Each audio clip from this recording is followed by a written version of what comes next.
Good morning. My name is Gail Rosseau. I'm a neurosurgeon in Chicago. It's my pleasure to be able to interview for the Leadership in Neuroscience series today the first woman to be board certified in North America in neurological surgery, Dr. Ruth Kerr Jakoby. Thank you, Gail. It's a pleasure to have you here. The occasion of our meeting is in San Diego, California, at the 1994 meeting of the American Association of Neurological Surgeons. So welcome to sunny San Diego. Oh, it's a pleasure to be here. I've had the pleasure of knowing Ruth for some time, having trained myself in Washington, D.C., and it's a real pleasure to have this chance to sit down and talk with you about your career that really has spanned some interesting periods of time, both for neurosurgery and for women in the United States. Let's start out, Ruth, by talking about how you got interested in going to med school, what your early education was like, and how you decided you wanted to be a doctor. Well, it was early on, and I think if I'll show you this first picture, I grew up in New York City. I was born in Palo Alto, California, but this was a view from the apartment where I lived for, many years in New York City. It was of the Columbia University campus. Oh, really? And it was at Columbia that I started in kindergarten and went up through medical school. Graduated from PNS, Columbia University College of Physicians and Surgeons in 1953. And I started out, as I said, in kindergarten at the Horace Mann School. Horace Mann School was an interesting school.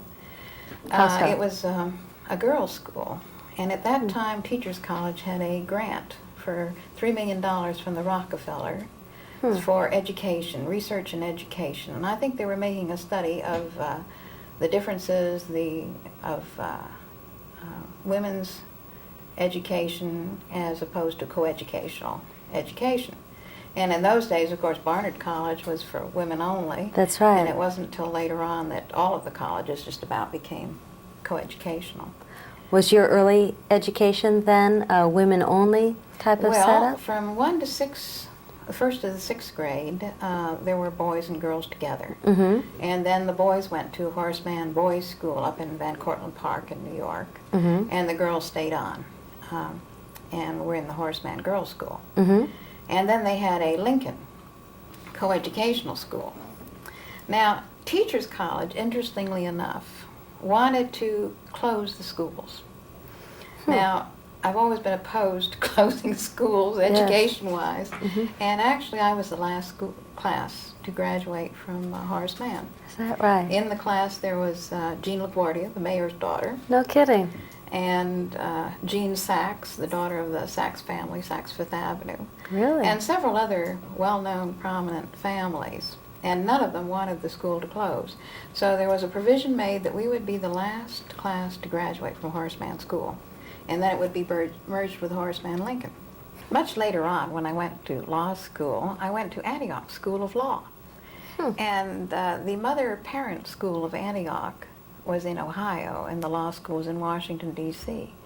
And Ohio wanted to close Antioch Law School. So I began with the crusade continued. Finishing high school because they were going to close the school on me, only to go on to Antioch, where they were going to close that school on me. Isn't that something? That's amazing. But there's a lot in between. There's there is a lot between. Now, how did you get interested in going to Columbia's College of Physicians and Surgeons and going to medical school? Well, actually, my uncle was a doctor. I had 2 uncles who were doctors, and I used to babysit for his telephone calls. He was a family doctor, an OB, and I used to read his little journals and things, and I think I was interested always as I grew up. And what was it like to be a med student, and presumably one of the few female med students in the class that graduated in 1953? Well, in our class, actually, we had 13. We had a baker's dozen. There were 120 students, and usually they took 12, but they took 13. And so we thought, there were quite a few women in the It was not a new school. experience then for professors to have women in dissection classes at that time, for example? No, not at that time, really. It was interesting, though. We had a reunion. I hate to say the 40th reunion, which I went to this past last year, 1993, and we all sat around, and everyone told their experiences. And I videotaped it, actually. I think it's a very interesting videotape of some of the girls' feelings of what happened to them. Well, what were their feelings? Well, actually, they didn't want to say us? some of them on tape. They waited till they had the cruise afterwards to go into it in detail. But they said that some of the jokes played would be called sexist these days, you know, and would have probably caused problems, but it was just accepted. In those days. As that was, you just were one of the boys. And did you feel, as you were going through yourself, that there was the kind of trouble that we hear about now, no, actually post Anita Hill? No? I didn't know enough to think that way. Yeah. So no, I thought it was fine. I didn't. Did you feel work any... and nose to the grindstone, huh? Yes. So Ruth, how did you then get interested in going into neurological surgery? Well, at medical school, there was the Neurological Institute in Columbia, and H. Houston Merritt and Sidney Carter, and H. Houston Merritt, of course, has died since then. But it was a wonderful, it was what appealed to me most, the neurology and the neuroanatomy. And yet, there didn't seem to be so much in the way of treatment. There was epilepsy, of course, with the medications. But it was really neurosurgery. I just wanted to see results, so to speak, and I thought neurosurgery did that. Who were your early mentors or role models, or did you have any in neurological surgery? I can't really remember any. I interned at Yale, and of course Dr. German was just a wonderful person, and perhaps he inspired me, I don't know, but I just thought he was the greatest. And I met his son, actually, at the meeting last night. I didn't realize he had a son who was a neurosurgeon, Dr. German. And anyway, I left Columbia and interned at Yale, and that's where I got interested in neurosurgery.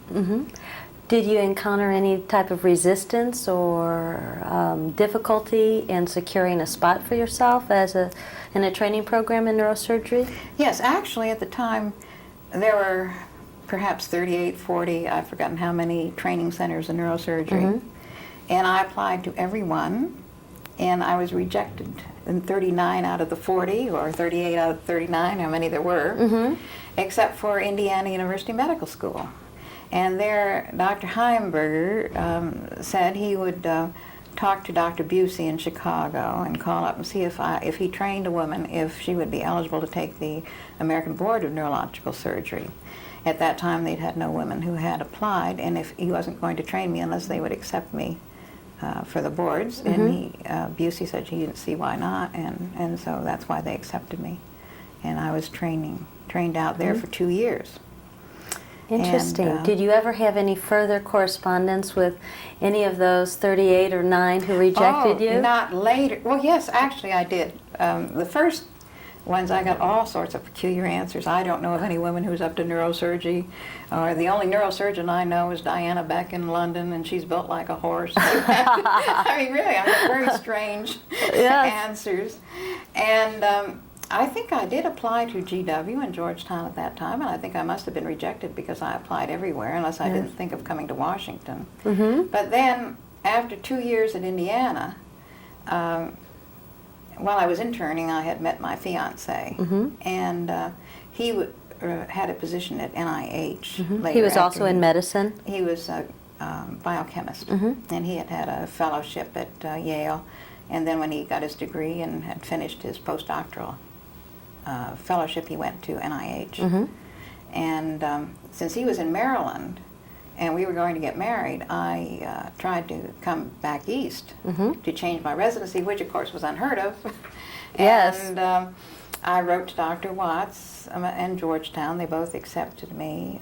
And Dr. Watts, I decided to go to GW. And I had applied to him under the name of Kerr, which was my maiden name. And then I arrived under the name of Jakoby, and he always joked about it. I didn't realize that that was anything very unusual. but it was to him. And he thought he and was I'm not taking so a single sure- person that's who would right. stay single. And I'm not sure he would have taken me had he known I was getting married. Is that right? Did the fact that you were married as a resident, did that interfere at all with your ability to take call or do the responsibilities? Oh, no, I had that an you needed? apartment right within a block of the hospital. Mm-hmm. And I was on call all the time, just like, I don't know, maybe it's different, I think, now. I think they probably have. Did you alternate call at GW? Yeah, we alternated call there. I think Well, that's I pretty was standard there now. all the time. What And, was it like in those days? What was a typical residence day like in 1950? Or I guess we're in the late 50s now in your residency. Probably 58. not so different from today, except I think we slept less. Uh-huh. What time did the day had- begin, and what did you do? We had rounds. Mhm. If there was surgery, you had to make your rounds before surgery. Mhm. And anesthesia required you to be in the operating room at least 10 minutes before 8. You had to be there when the patient was awake. Mhm. They wouldn't put the patient to sleep unless the doctor was there. Mm-hmm. So you had to be there, early to make your rounds and then get to surgery before they put the patient to sleep, position the patient, Mm-hmm. and get things ready for the attending. And if it was a staff case, you could do that. But if it was a private case, the attending did it. And how much he allowed you to do was all very personal. I mean, I can well imagine. You can. I think you have a couple more slides that you had indicated you might want to show me about your early years and perhaps one about residency training. yes, I think this actually is an old one before I went to medical school. That was in 1939 of my grandmother and my mother. What And that's did an your- old Buick, old 39 Is Buick that in right? New York City. What did your grandmother and mother think about their little Ruth becoming a neurosurgeon? How did they receive the news that you wanted to do this? They were, home, women in the home. Mhm. And my mother had taught a little Spanish before she got married, but Mhm. after marriage she was a housewife, Mhm. and my grandmother was certainly a housewife. She was one of the first to come to Palo Alto and build a home there near Is that right? Stanford University, and we'd go out there in the summertime. That's But nice. they thought, they had no feelings against it, really. They were all for whatever I wanted to do. Oh, that's great. I think it was my father who had more influence. He believed in education. He believed that no matter what happened, if you were well educated, you could always get a job and take care of yourself. And he was all for it. He was against women geologists. Is that what he did for a living? Yes, he was a geologist On at what- Columbia University. He Isn't that walked up interesting? that block by the park in the first picture. Yeah. And, was, Now, on what basis was he against women in his profession? well, this was only early on. Uh-huh. It was the field work and going out in the field with the women. He just didn't see how they could, as far as, I guess, biological bathroom and this, that, and everything in the field, he just didn't think the women would be as suitable. But the operating then- room was okay. Oh yeah, that was all right. But then he had a graduate student who was a woman who it was one of his best, and he changed his mind, and and that was early on, and then he had several women after that. But Well, it was that's only great. very, Takes when I that was very first little. one, huh? Mhm. I think you had another photo to show me of residency as well. Oh, this was residency draping a patient typically at DC General Hospital. Mhm. And I know they didn't go to DC General when you became a resident That's at right. GW. That was out of their residency training program. But it was a very important part at the time when I was there, because that's where the residents got experience on their own to do cases. Was there any supervision at all from the attendings? Well, it depended. You could call on an attendant to help you if you felt you needed help. Otherwise, you had a Georgetown resident. There were 2 of you, and an intern, and that was how most of the surgery was done. And then when I finished the residency, I went into private practice. But, private practice takes time to build up. Yes. So in Washington? In this- Washington. And so at the initial part of it, I became the chief medical officer at DC General Hospital. Oh, I see. In charge of the service, and that's when I trained the residents from GW and Georgetown who went through there. So then I supervised them. But when I was there, nobody was There wasn't a supervising supervisor. me. What kind of advice did Dr. Watts, Dr. James Watts, of course, is also featured in this videotape series, what kind of advice did he have for you, knowing that he had trained the first woman in neurosurgery? Did he have any words of wisdom for you as you were embarking on your career, things to do or not do? Did he anticipate problems for you that others might not have had?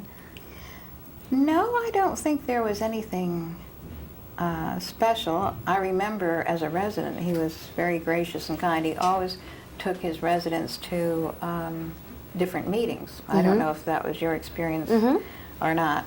And there was the Washington Academy of Surgeons, which met there, and he always took his resident there, but I was the first female. And it met in a, I've forgotten which university club or which place where they'd never had females. So was he able to get you in? He was able to get me in, so I just went. He didn't know, you know, what would happen, but since he always took his resident and I was his resident. So he treated you like one of the boys too? One of the boys you felt, too, right. Even in retrospect, you feel you were quite fairly treated, it sounds like, all along. Yes, there was no problem.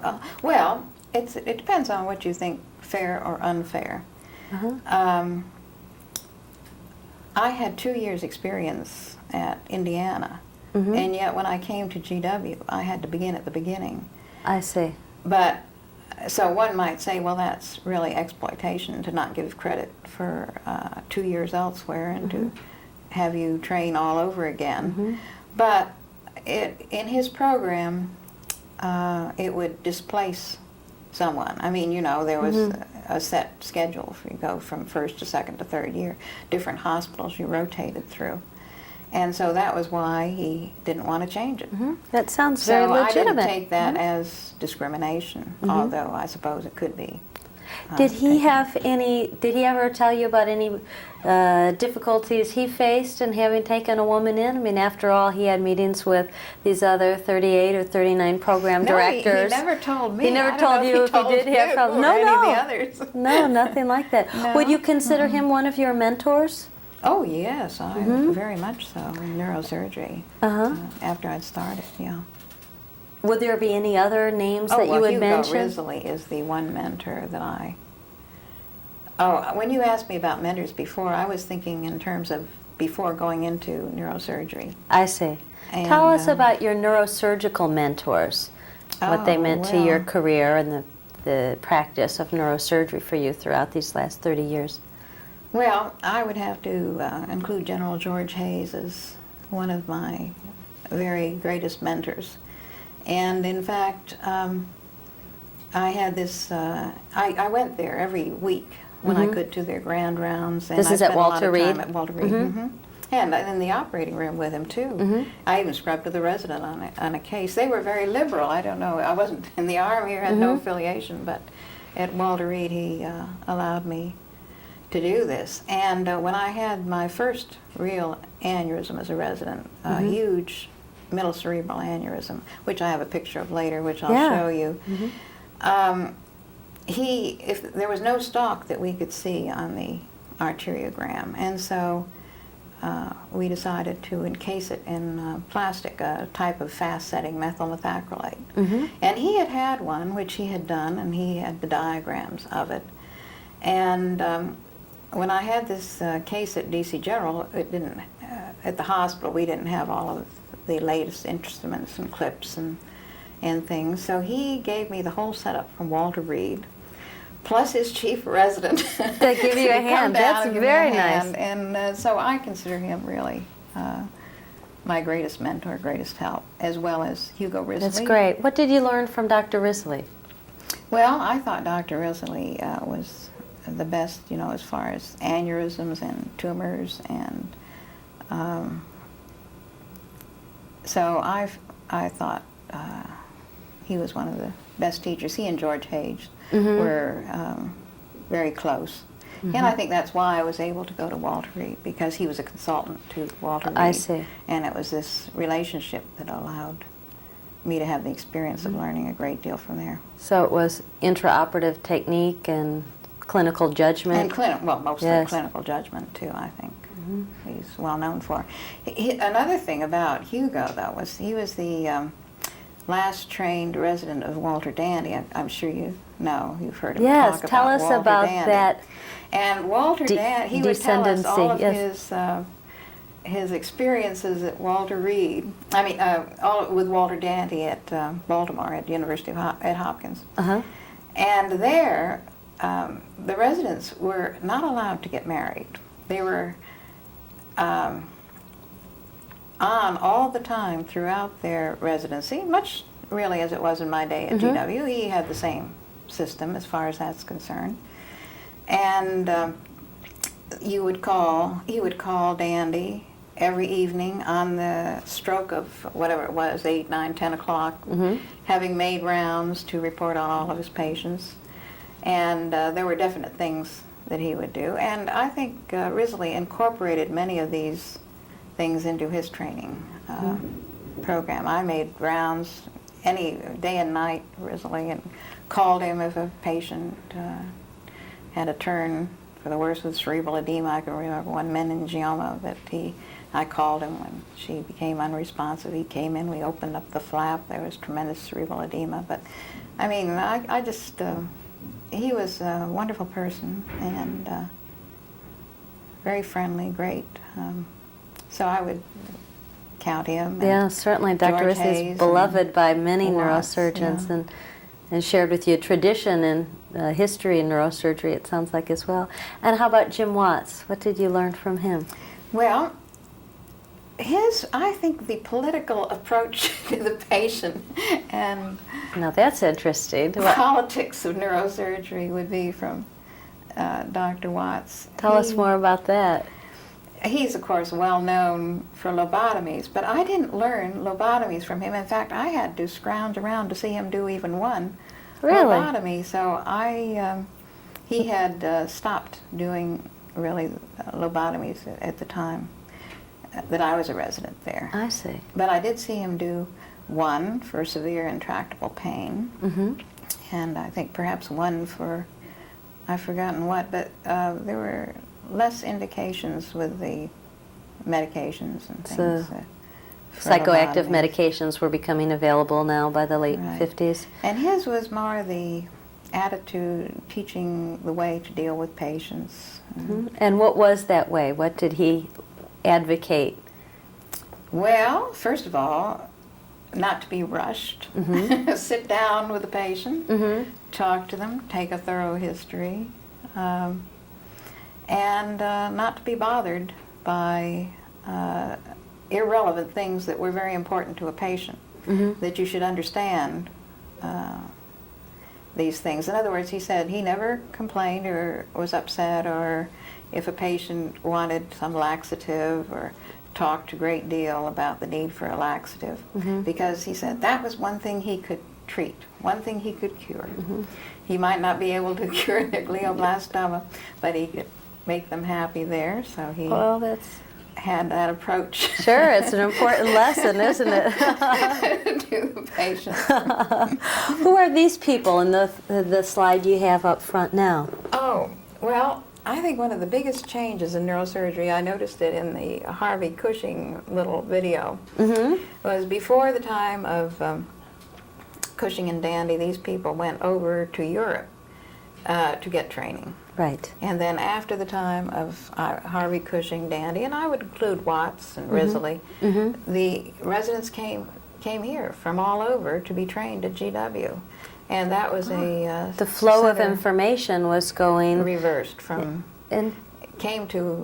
from us to them instead of from them to us.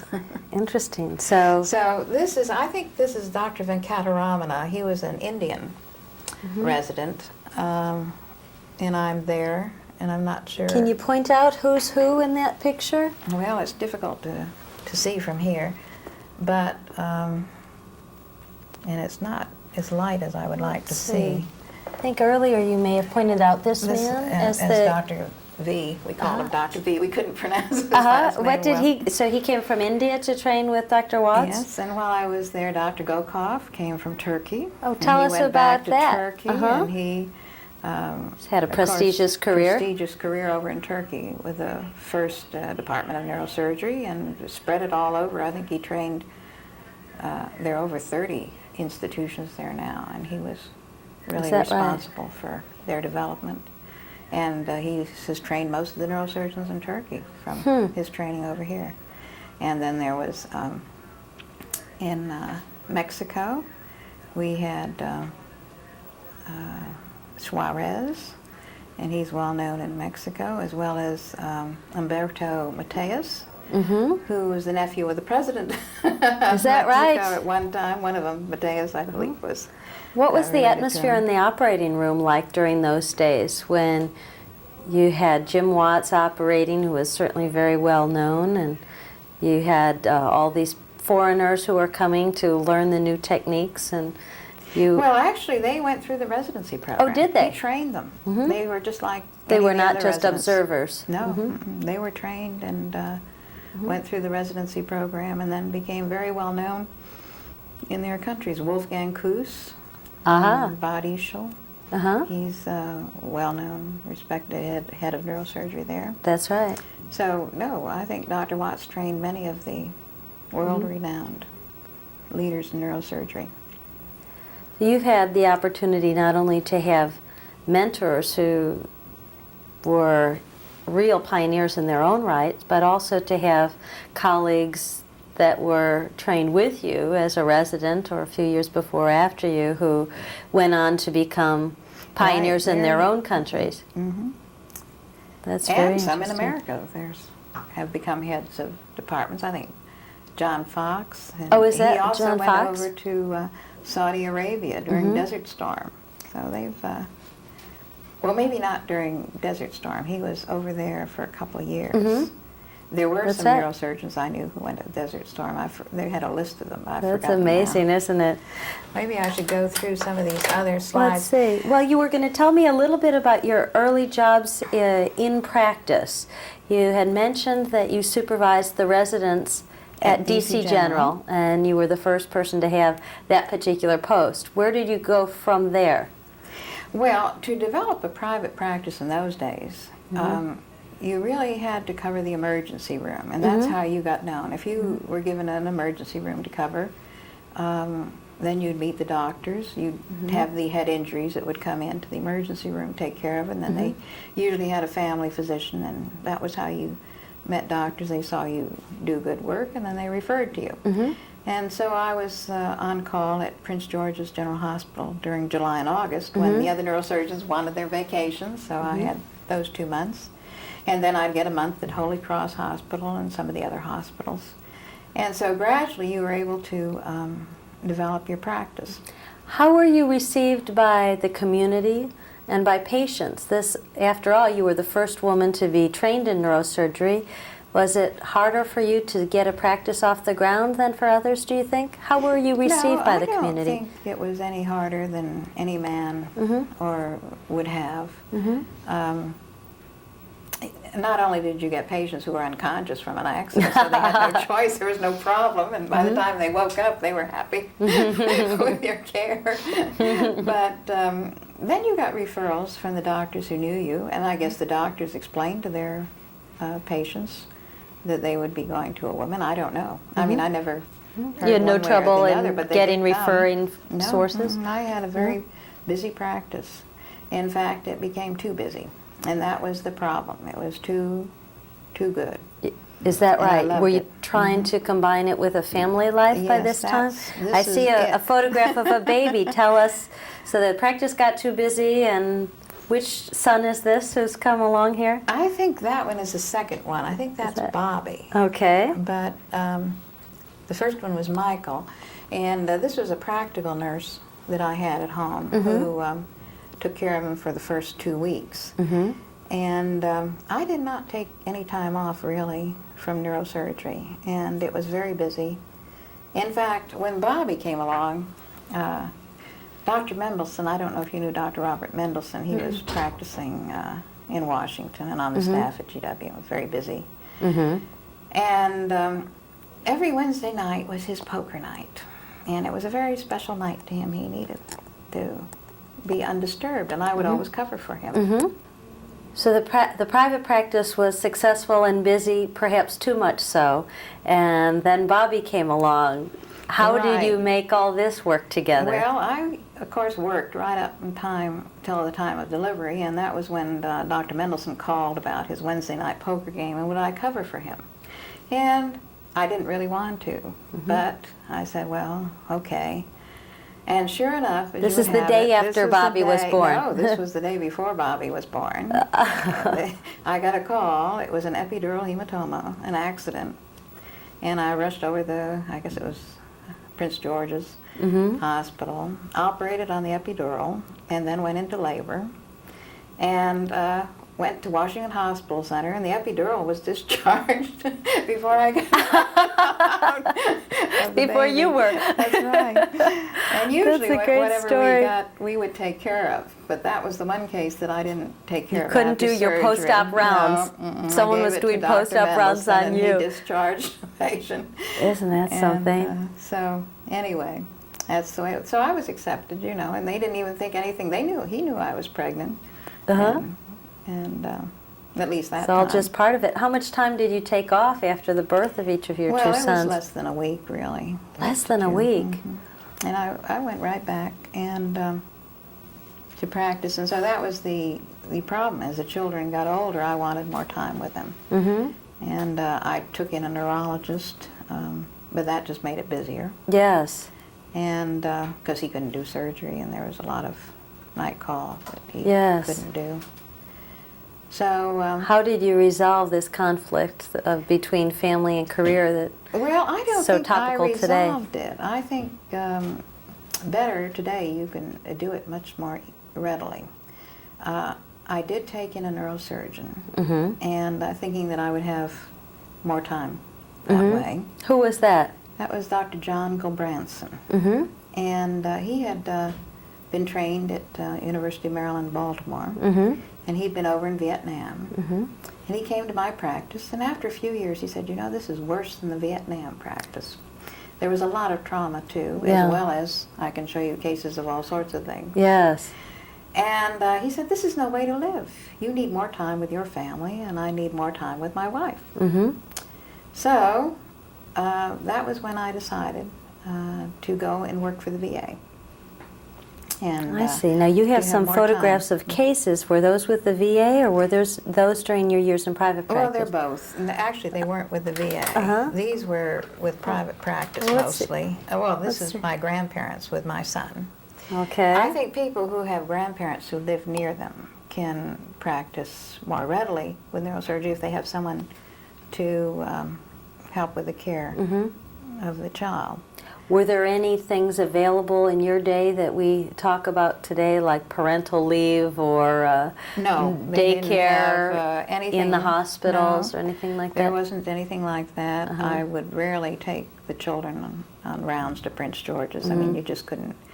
Once a year, Christmas time or something, the nurses would like to see them or this, that, and the other thing, but you couldn't. Generally not.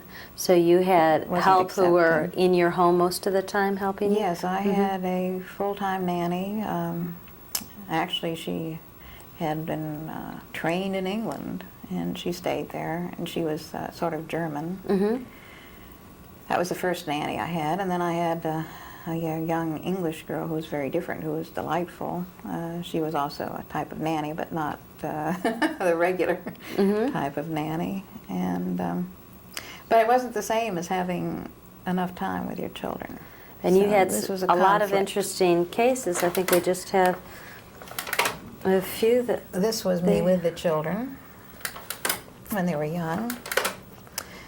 This, I believe, is an aneurysm case. What were the clips like in those days? How did you work up a suburb? We had some that you could open up after clipping, but we didn't have too good a selection of How did you clips in treat those a days. fresh subarachnoid hemorrhage in those days? When did you operate on Well, we didn't operate when it was very edematous. We would wait till the edema went down. A week or 10 days later? And this is, I guess, a clipped aneurysm. I can't see too well from here. Were you doing your own injections, or were neuroradiologists coming into their own by this time and doing the No, we were usually doing all your own injections, our own arteriograms. There were neuroradiologists. But for an aneurysm, we would like to get obliques and different views to see what the stalk was like. And the neuroradiologists at that time weren't that much into arteriography for aneurysm. I guess What's this is this? a typical meningioma. Oh, yes, that's the cellar meningioma, I perhaps? think so. And you had bipolar cautery, and you weren't using the microscope until when? No, not until the very end was the microscope coming in. And of course, we didn't have the MRI. And so here we were doing this without the MRI. Or even CAT scans early on. Well, yeah, but they did come in towards the end of my practice. In fact, I went over to England. I took the time off to go to Queen Square there. I think there were only 3 or 4 in the country. GW didn't have one. Interesting. It was before Risley got one. And I went over there for a week and vacation actually, and went to Queen Square and saw their. They were very nice. The English doctors. I hadn't made much in the way of arrangements, but they just accepted me and showed me their scans, and. Were there women doing neurosurgery in England at the time? I think there had been Diana Beck. It was a name I never saw her, or didn't know her, but I had heard her name. But it was almost as uncommon there as it was in the United States. Yes, I think there were more women neurosurgeons in Russia. There were several in Russia. That's at that right. time. But anyway, over there they had 2 cases, an acoustic neuroma, which showed very well, and a subdural hematoma, or epidural. Anyway, I was impressed with the scan showing it, but I wasn't impressed with their delay for surgery. The patient's eye was a little dilated, and they hadn't done it that night. They did it the next morning. The patient did fine, but I thought we would have gone in a little faster. We might not even have done the scan. We would have, on the clinical or an arteriogram, probably would have gone right in. How much longer of a delay then was there between when you first saw the clinical images from the CAT scanner in England and when you actually were able to incorporate it into your practice? Oh, I think it was within a year, because GW then got one. Good. And so there wasn't any delay at all. What is this here? This looks like is that a pneumo?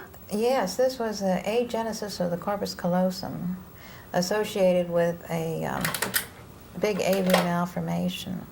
I don't know if these films show it well. And there's your post-op. What kind of clips were you using for AV malformations in those days? I think those were just, some of them were just ordinary silver clips. Is that right? Some were Alevochrona clips. And you did these under loop magnification? No, actually not. This was just under the naked eye. Naked eye. Hard for us to imagine these days. Spread the cerebral lobes. This was a bifrontal approach, and spreading cerebral lobes and clipping. Well, you saw a lot of technological changes in your day. Now, this was that case I was talking about, Colonel Hayes, came General Hayes, and this was his picture of clipping, of an aneurysm that couldn't be clipped and encasing it with plastic. And this was what his resident helped me with at DC General, my first big aneurysm. Quite a way to start out. As a resident, that was. Oh, and then again, with the Holter shunts for hydrocephalus.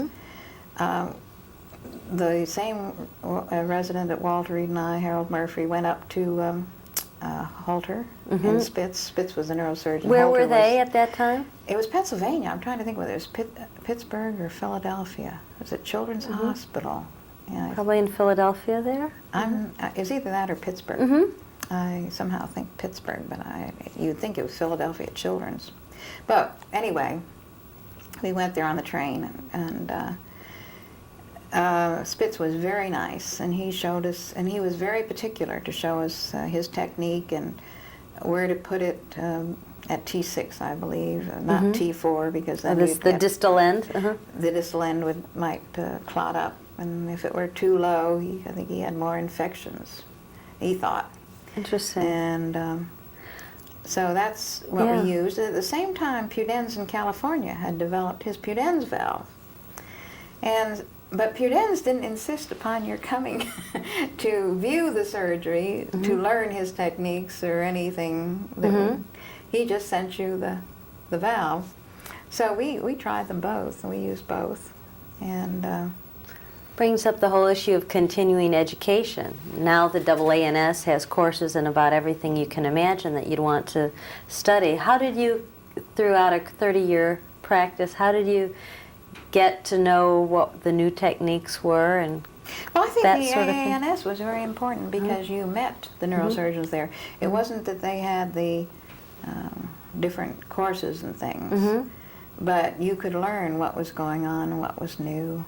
From the meeting? From the meetings. And then just the proximity. We were there near NIH. We were there near Walter Reed. We were near word of mouth. You just learned, I think. And you went on your own. You didn't. And didn't most take of a it course? was courtesy. You didn't. They say the cost of medicine has gone up, but we didn't pay tremendous fees to take these courses. These were courtesies the doctors taught you, and It's a nice system. it wasn't. So your practice was a general practice, and you included pediatric patients, vascular cases, trauma, tumors. Right. What do you think about the increasing subspecialization that's going on in neurosurgery now? Well, you can get so specialized that you know so much about so little that, I don't know, I think you can reach a point where it, I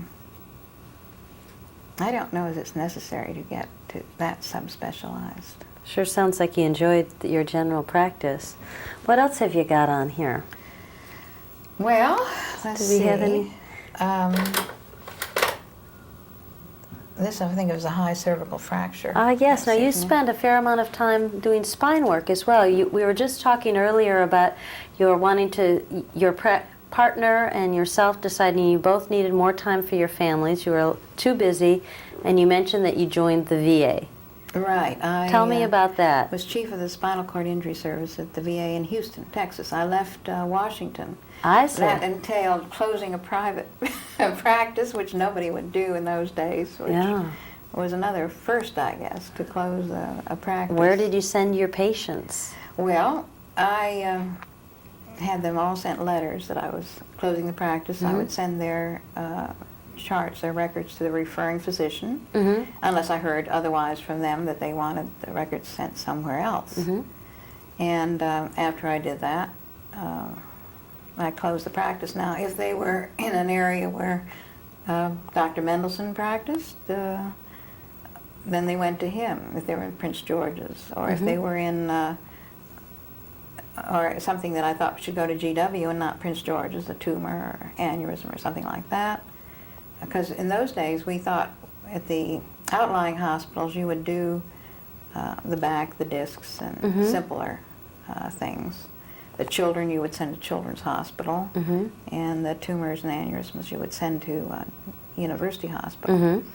So it just depended on where the patient was and what they had, if you knew, where you would refer them.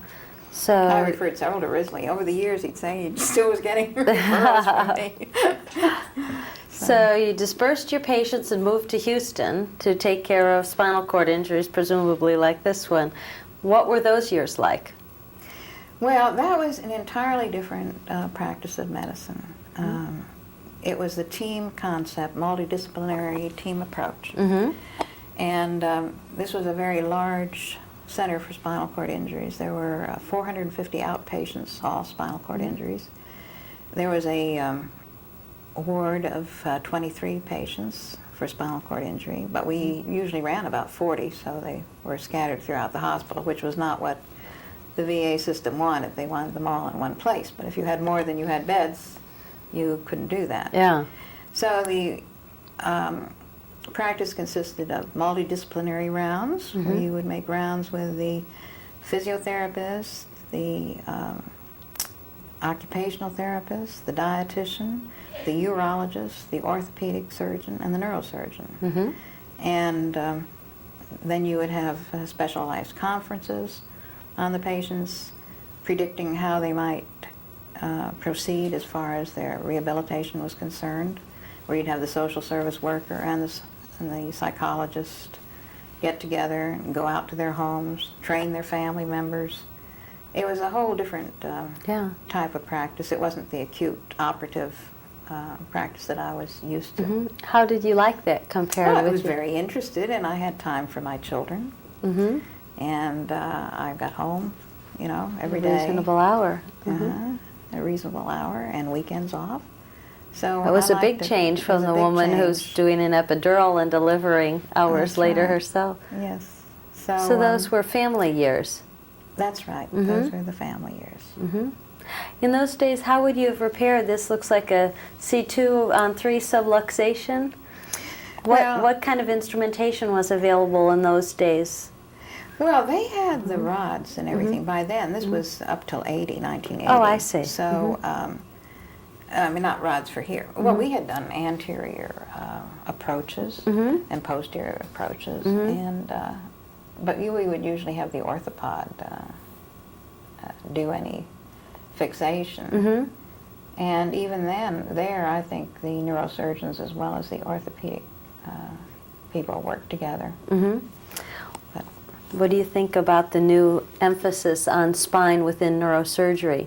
Having done a lot of spine work yourself in the 70s and up until 80, there's a new emphasis in the AANS and then the CNS and then new on section spine. for spine, like section for That's right. for everything else. That's well, right. I think it's good to have a coordinated effort into specialize in the spine. I mean, I think that's, well, when I said I thought there was too much specialization, I thought, well, you know, like they have stereotaxy, they have, I think there are too many. I see. You break it down into a little... basal skull surgery as well as whatever.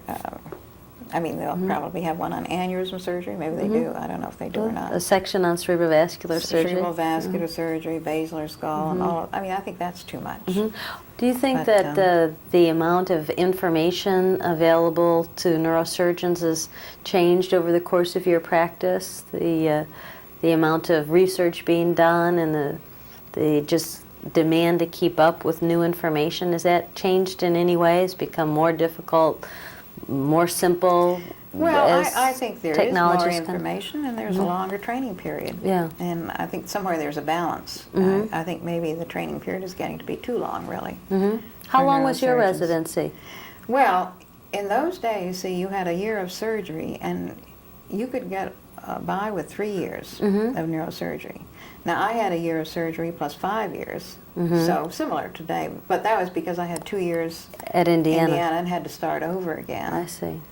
And you certainly had plenty of training, huh? But one of the years at Indiana was strictly in research on spinal cord injury, actually, on the dogs. Is that right? Yes, I did neural implants into the spinal cord intercostal, and there was a paper on that. Oh, yes, you've got the a whole problem sheaf of neuronal regeneration in the central nervous system, and this was the implant of the intercostal nerves into the spinal cord, cutting the cord. We did over 50 almost dogs.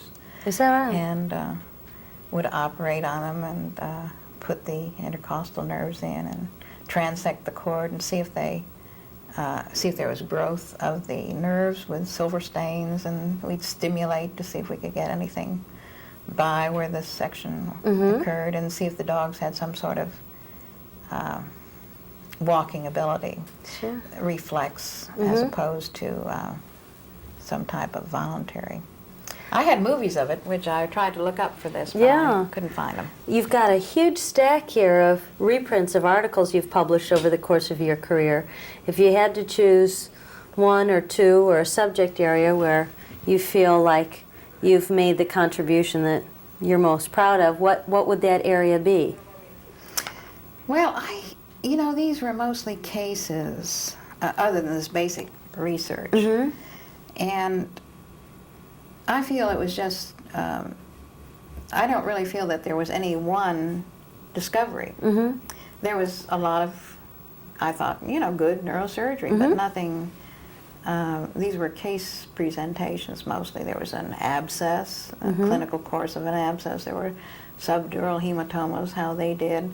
There wasn't Mm-hmm. the basic research, Mm-hmm. although I did, when I first got to GW, some work with enzymes in the spinal fluid, but this is mostly associated from my husband, who was at NIH at the time. I see. Now we're divorced. It's my ex-husband now, but he was working at that time at NIH, and so he could determine lactic dehydrogenase, neurominic acid, different things, like the transaminase studies of the heart, cardiac infarctions. But your career was a that. clinical career. So it was a and clinical career, you really. took care of It was just patients, you took good care of them, you shared your clinical contributions with your colleagues in the literature and by going to meetings and so forth. And then at some point, you decided to change careers, and now we face the fact that the first woman to become a neurosurgeon in the United States is now an attorney. Tell us how that came about. Well, it was really the children, Uh-huh. and when I was divorced. Uh-huh. I had 2 children to raise. They were 4 and 5 at the time, and as you can see, there was just not that much time Yes. to practice. So that's when the VA helped out. Uh-huh. And the VA helped out for a few years. Mm-hmm. But I guess I got greedy, Mm-hmm. or I got interested in preventive medicine. After you deal with paralyzed patients Yes. for a couple of years, Uh-huh. you feel like it would be better perhaps to prevent it than to take care of it. And I had some of these young pilots.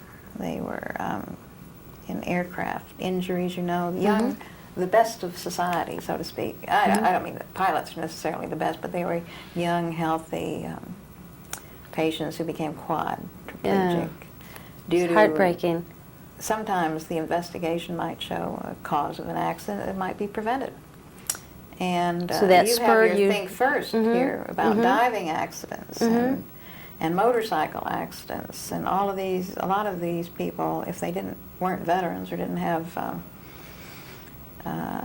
ties with the Army, Navy, the care was very difficult to get for them. So was a social awareness maybe That's right. developed There was more through... social awareness, and I think that's what turned me to the law. First, I wanted to go into preventive medicine, Mm-hmm. but I tried to get some training in that. In fact, I was thinking of joining the military, Is that right? but they wanted me as a neurosurgeon, and there was no guarantee that they would Yeah, give and me you the wanted to preventive change your training. focus to Right. prevention rather than acute care. So how did you start along the law school path, and what did people think about a lady neurosurgeon becoming a lady neurosurgeon attorney?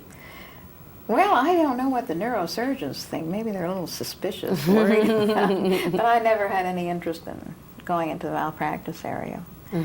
And I was interested more in general health law.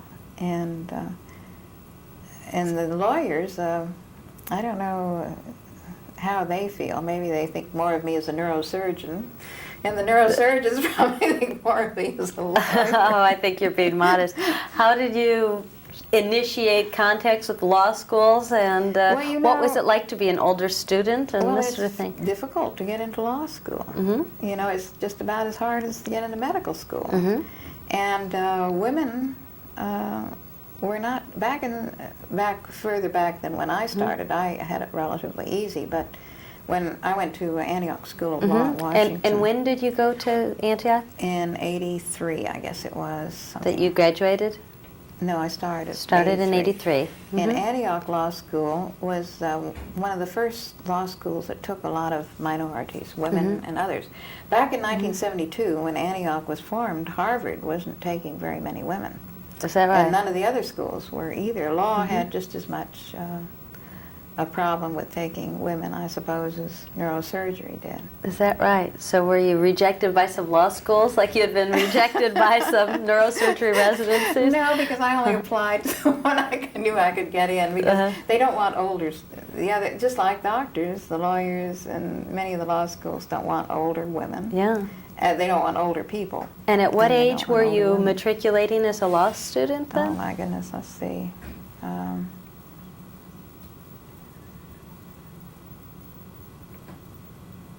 I guess I was Roughly. 53. And that again is a very unusual career path. Well, they don't, most of the training programs want someone to practice whatever field it is for at least 20 years. Yes. Or they feel sort of cheated, wasting this education on someone. Right. I don't feel that way. I think education is never wasted. I mean, you may not see the results of it in the usual way, but I think you'll always find results from educating someone. So now that you're an attorney, what are you doing with your law degree or your neurosurgery training? Well, I'm still continuing my education. I went to the to the antitrust section of the ABA. And here they had a presentation by Janet Steiger, who's chairman of the Federal Trade Commission, and there are others. And the number one topic of their is health care, A. Department of Defense comes down as B. Is that right? Well, so they're very much concerned with enforcement of the antitrust laws as pertaining to health care. Hospital mergers. They had 200 hospital mergers in the past year, of which they challenged only a very few of them. And so it's very interesting. I find that I'm continuing you can combine my education. The two. Well, we certainly hope that in this era of healthcare reform that you'll remember your 30 years as a doctor and not your 10 years as a lawyer as you work in that field. I want to ask you, as the first woman to be trained in neurosurgery, what do you think about the future of women in neurosurgery in particular? Oh, I think it's a good field for women now. Would you encourage a daughter or a granddaughter? Would. In fact, I think the second woman surgeon, Merrill Lee Wortham, was one that I saw as a medical student. I think she came to me, and I encouraged her to go into neurosurgery. I could be mistaken, but I think she was you're the right. one. No regrets? And no regrets. I don't regret it. Just for me at the time, raising my children just superseded the neurosurgery. Sure. I just didn't think I could adequately spend enough time with them. What about the future of neurosurgery as a specialty? Forget the fact that you're a woman, because after all, you're first and foremost a neurosurgeon. What do you think about the future of neurosurgery? Well, I think it needs to be a specialty, and I think it will continue. Now, whether managed care, PPOs, and all of that, and the hospitals hiring them, I think the practice will change. I don't see either a man or a woman now starting out on his own, developing his own private practice, which I think I was privileged to do. But I don't think they can afford it now. I don't think they'll be able to, but I think they'll be able to go into groups that have already formed, and I think they'll have to have an awareness that so that they won't be exploited. I can see hospitals, insurance companies exploiting the doctors, hiring them. Well, just like you have been a pioneer in so many things in your career and in your life, we hope that you'll be a pioneer in maintaining high-quality neurosurgical care, whether you're wearing your neurosurgeon's cap or your attorney's cap. Ruth, thank you very, very much. Well, it's been a pleasure talking with you. Thank you, Gail.